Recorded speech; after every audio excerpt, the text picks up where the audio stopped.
Okay, our last speaker today is Dr. Carol Cardona from the University of Minnesota, where she's professor and Pomeroy Endowed Chair of Avian Health for the College of Veterinary Medicine.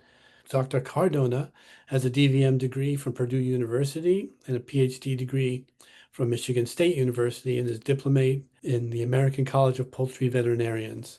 Dr. Cardona's expertise is in avian influenza, and she is particularly interested in preventing and controlling disease in real-world settings and in helping people to produce healthy birds. And Dr. Cardona, please proceed with your presentation. Okay, so we're going to talk about following H5 influenza as it moves through North American food animals.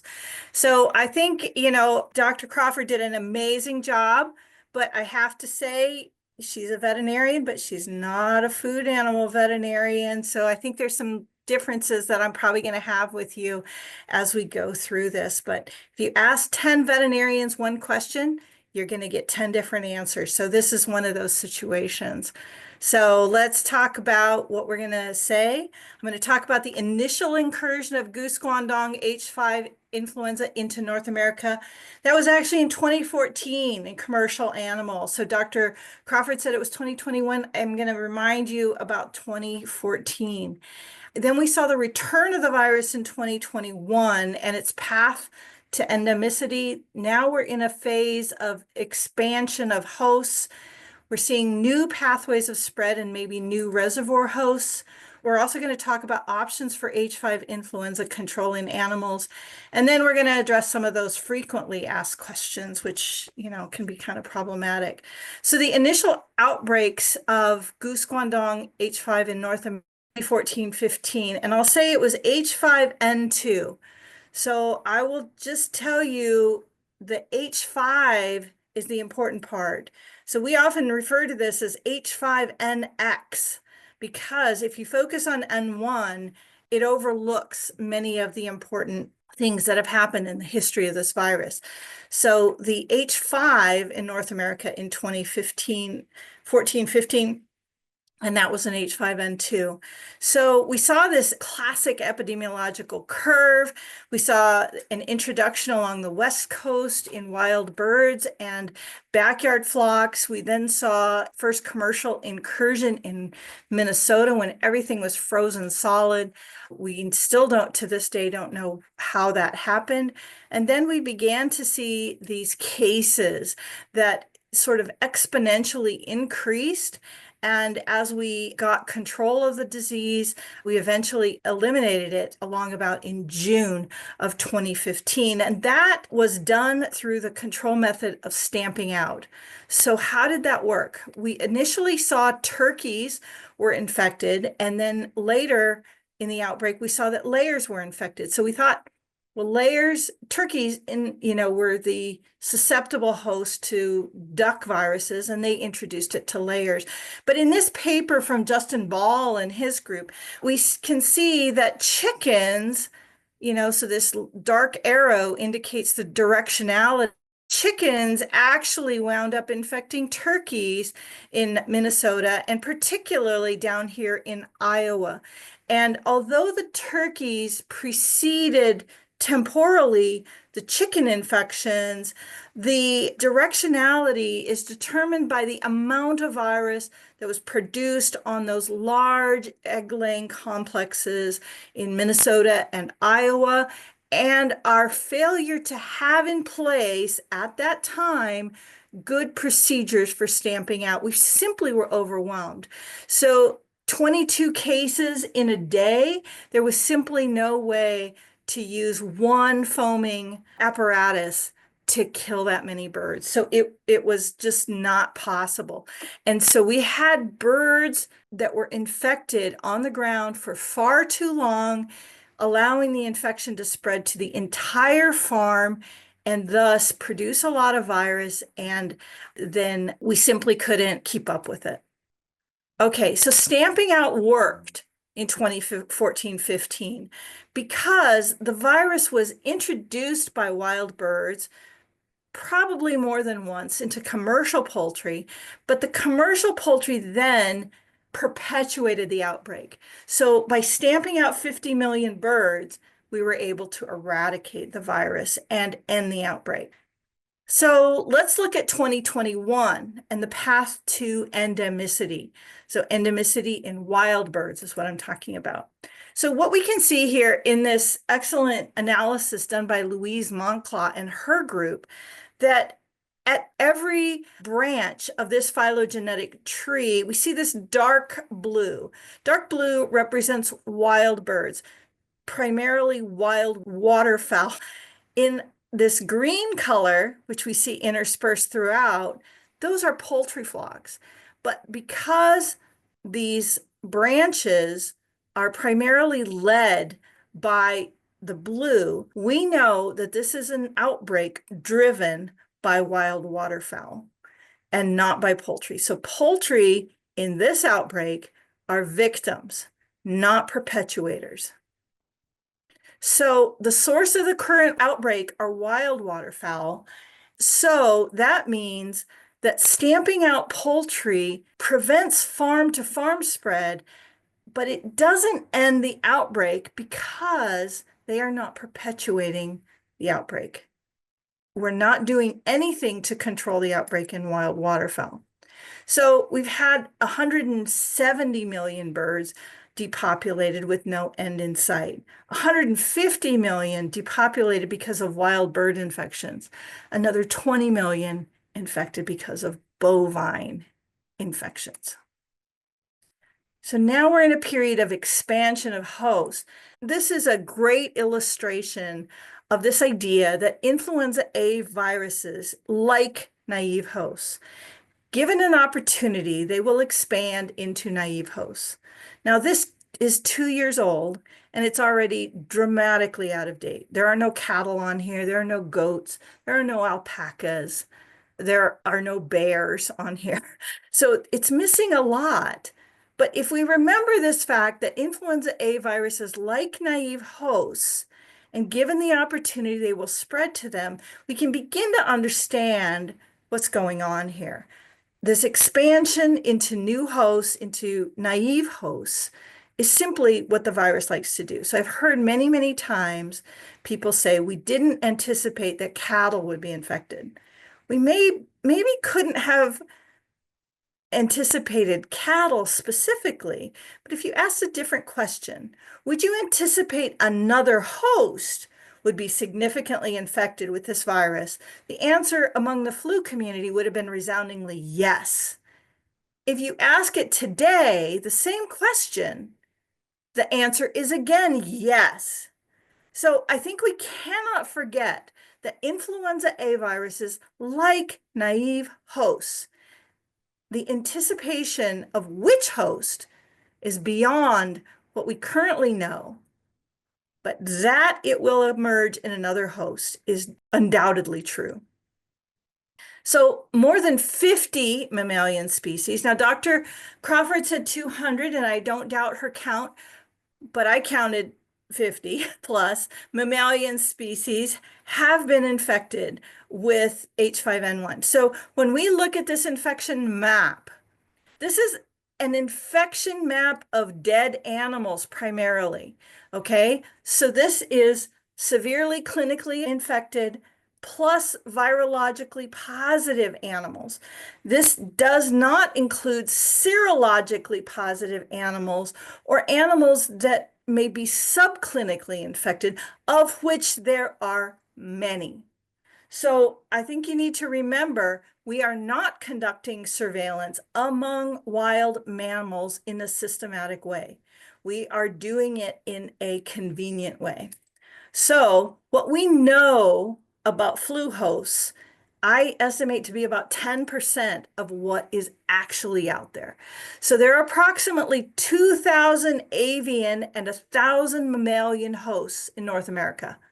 Of those, we know very little. We know very little about who is transmitting and who is maintaining infections, who are possible reservoirs, what clinical signs look like in those varieties of species. So when we say wild birds, just understand that that's 2,000 different things that may be doing different things. It's not that easy. Our public health friends are always thinking about, what is happening, for example, in different age groups, et cetera. That too is happening among animals, but we also have this species differentiation, which has a greater impact than the differences in age, for example. All right, so at this point, in a wildlife perpetuated outbreak, prevention is the only option for poultry producers. Since the source of the virus, wild waterfowl, cannot be controlled, the only option is to improve prevention in order to reduce infections in domesticated animals. All right, so now we've entered into this phase of new pathways of spread and maybe new reservoirs. So we've seen this B313 genotype of the H5N1 virus emerge in cattle. We have definitely seen the spread from cow to cow.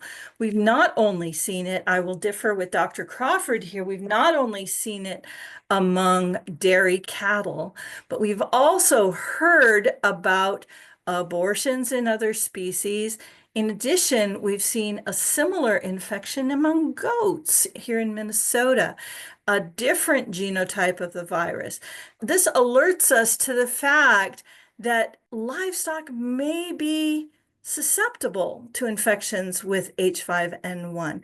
In addition, we are not conducting surveillance for non-clinical animals. We are conducting surveillance in lactating animals because we know that lactation has been linked to the virus, but the virus is also found in other substances, including urine. We've seen this virus spill over into additional animals and transmission from cattle to poultry and to humans. Similarly, farm to farm spread through the transportation of infected cattle. Next strain is an excellent way to visualize what you can see on that. So similar to our wild bird issues, so as we saw the B313 virus emerge, we saw a change in PB2 and PB1, we saw a change in PB2 and NP, and then we saw this emergence of the B313 genotype, which has been primarily in cattle. This outbreak in cattle has driven outbreaks in poultry. More than 30 million poultry have had to be depopulated because of infections with B313, which is a perpetuated outbreak from cattle. This was an interesting article that I read, I don't know, several months ago from Dr. Les Sims, who was the chief veterinary officer in Hong Kong in 1997.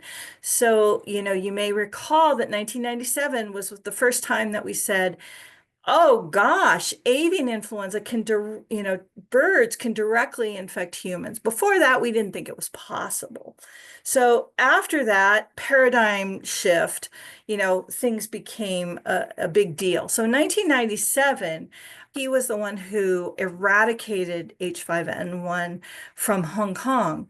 But he also stayed there for several years afterwards, and he observed that the transmission of H5, goose Guangdong, through Southeast Asia occurred because of several factors. And these are the factors. And the reason I want to go through these is because I think that they are particularly relevant to what is happening in cattle today. So we had in 1997 and the early 2000s production and marketing systems that expand and transmit influenza A viruses. There was limited biosecurity in production, transport, and sale of animals. There were geographically widespread and fragmented industry segments. There was a rumor that non-clinically infected animals did not spread the disease. That rumor is still holding true or is still being adhered to in the dairy industry. And we know it's not true. We know it's not true. So we know that there are subclinical cattle, and yet we continue to move them. We saw that California was infected by exactly that situation in a cow that had been shipped to Idaho and then was returned to California. We see that The weakness of veterinary systems, both public and private, promotes the spread of the virus. The lack of incentives for reporting disease outbreaks, limited trust in veterinary services and or the government, availability of alternative avenues for sale of sick or even dead animals promotes the spread of H5.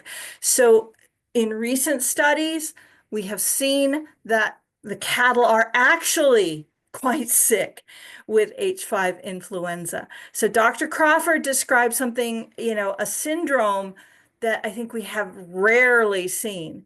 Most of the producers that I talk to are frustrated by seeing what they call three teeters. In other words, cows that are lacking one quarter.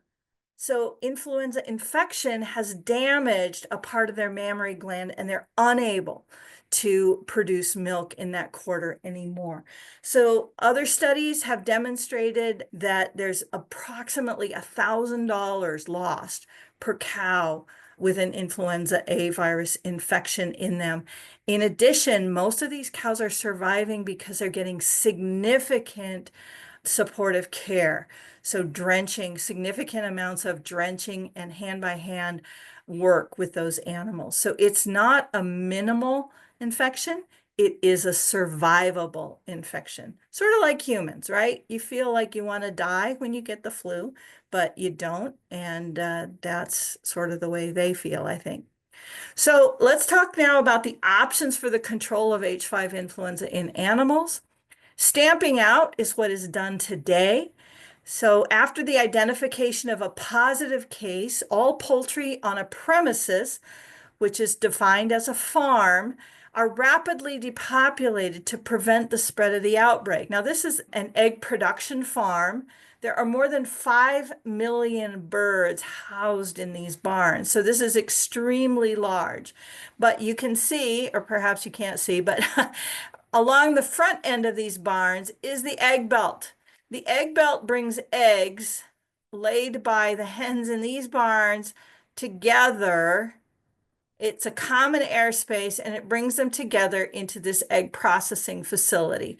So that's one of the reasons that we think we cannot separate these birds at this time. So if a single bird in a single barn is infected and detected, then all 5 million birds will be depopulated. The United States has agreed to stamp out highly pathogenic avian influenza, which is a type 1 foreign animal disease. So why don't we stamp it out in cows? Early on in the infection in cows, it was determined that the infection in cows was a type 2 foreign animal disease. Most of us had never heard of that, but now we have. So on a positive egg farm, eggs and birds are not moved from the farm. It's illegal. And so that is one reason why we don't think that infection is perpetuated from animals that are stamped out. So vaccination for high path AI has to be approved by USDA APHIS before it can be used in the US. There are two strategies. One is to prevent clinical signs. The other is to prevent infection. Many countries use the prevention of clinical signs. In the US, we would use this prevention of infection. We don't vaccinate currently because not all poultry are the same when it comes to H5 infection. And infections have predominantly been in backyard poultry, 47%, turkeys, layers, and broilers at 6%. Broilers represent 96% of the poultry in the United States. That means that they have the biggest economic clout and the biggest clout with the government. They are the big exporters of product, and exports would be limited if we vaccinate. That is why poultry in general has been opposed to vaccination, not because layers and turkeys don't want it, but because broilers don't want it and have been minimally affected by these infections. So let me just go through genetic resistance. I see you, Noel, and I'm going to stop after this one. People often propose to use genetic resistance to improve the ability of poultry to survive high path AI, and genetic resistance to clinical infection is possible and something we see in wild and domesticated ducks. It's a characteristic that has undoubtedly resulted in the global spread of H5 influenza, and it puts humans and other hosts at risk. So if we change the appearance of high path AI in chickens, we would dramatically increase the risk to humans, in my personal opinion. There are no mechanisms of genetic resistance to influenza that are known at this time. So stamping out is the only available option for the control of H5 outbreaks in poultry currently. But because there's no control of H5 in dairy or wild bird populations, the threat of infection continues. Biosecurity, you often hear, is the solution, and it does act to protect poultry by preventing exposures, but is not perfect. Partially because the virus keeps evolving into new hosts, and so our poultry producers don't know which host, what to do.